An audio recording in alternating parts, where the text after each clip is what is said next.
कि जब हम मीडिया की बात करते हैं तो 1990 तक कहीं मीडिया को एक मिशन के रूप में लिया जाता था। जब विष्णु पराडकर होते थे, प्रभाष जोशी होते थे, ये सब लोग धर्मवीर भारती होते थे, लेकिन अरुण शौरी होते थे। लेकिन धीरे धीरे मीडिया का कहीं ना कहीं थोड़ा सा, जब से 1991 एलपीजी आया, liberalisation, privatisation and globalisation, media में कहीं ना कहीं मार्केट की एंट्री होती है। पहले 27% हुई, अब धीरे धीरे तो जितने आ जाओ इन्वेस्टमेंट के नाम पे। तो जब मार्केट की एंट्री होती है तो मिशन खत्म हो जाता है और मीडिया मनी में कन्वर्ट हो जाता है।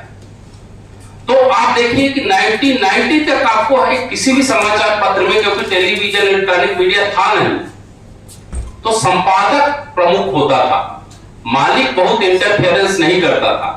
मुझे याद है, मैंने कहीं पढ़ा था कि जब 75 में आपातकाल आया था तो कुछ समाचार पत्र थे जिसमें स्वदेश, आज, इंडियन एक्सप्रेस, इनका कहीं ना कहीं लाइट काट दी गई थी और ये कई बार विवश होकर के उनको क्या है, काला समाचार पत्र निकालना पड़ा। तब उस समय के जो इंडियन एक्सप्रेस के मालिक थे, गोयनका साहब, जिनके नाम पे बहुत पुरस्कार चलता है, रामनाथ गोयनका जी के नाम पे, वो बोलते थे, राजस्थान से मैं लोटा लेकर आया हूं, लोटा लेकर चला जाऊंगा, लेकिन पत्रकारिता की गरिमा को गिरने नहीं दूंगा। और यदि देश की यह हालत रही तो हम ये लिखे हुए समाचार के पत्र की जगह काला पत्रकारिता जीवित रहना चाहिए। मुझे लगता है लोकतंत्र का जो चौथा स्तंभ है वो कहीं ना कहीं एक तरह से कमजोर हुआ है। और मुझे लगता है कि 3-4 चीजें बहुत इंपॉर्टेंट हो गई। जो पहले मीडिया मिशन के रूप में काम करता था, अकबर इलाहाबादी कहते थे जब तोप मुकाबिल हो तो अखबार निकालो, लेकिन धीरे धीरे चीजें बदल गई। अभी मीडिया पूरी तरह मनी में कन्वर्ट हो गया है। और देखिए कि जब हम लोकतंत्र का चौथा स्तंभ कहते हैं तो जनता की आवाज कितनी होती, क्या बिकता है। हम लोग मीडिया पढ़ाते हैं तो कई बार बोलते हैं 5C बिकता है। क्या बिकता है? क्राइम बिकता है, करप्शन बिकता है, कारपोरेट बिकता है, सिनेमा बिकता है, क्रिकेट बिकता है।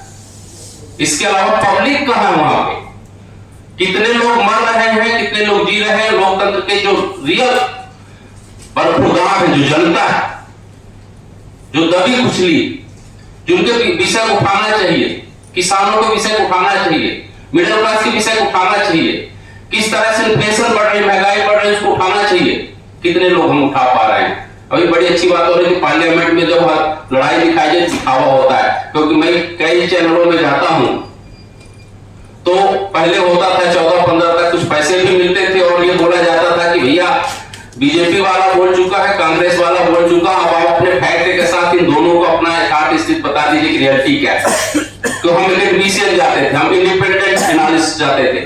लेकिन अभी क्या होता है भाई साहब, थोड़ा सा चीजें बदल गई हैं। अब थोड़ा सा मुझे इस विषय पे आपको खुलकर नहीं बोलना है, ये इशारा ही काफी होता है। तो मुझे लगता है यदि मीडिया को अपनी गरिमा बनाए रखनी है, विश्वास बनाए रखता है, लोकतंत्र के चौथे स्तंभ के रूप में आगे बढ़ाना है, तो मुझे लगता है मीडिया को मिशन के रूप में, जहां से इसकी उत्पत्ति हुई थी, जब तोप मुकाबिल हो तो अखबार निकालो, यदि ऐसी सोच के साथ आगे बढ़ते रहेंगे तो हम मुझे लगता है श्रमजीवी पत्रकार संघ का एक तरह से इस तरह के आयोजन सार्थक होंगे और हम आगे भी जो है एक नई दिशा दे सकेंगे समाज को और पुनर्निर्माण की दिशा में भागीदारी हो सके थे। आप लोगों ने मुझे मौका दिया, यहाँ बुलाया, बहुत बहुत धन्यवाद।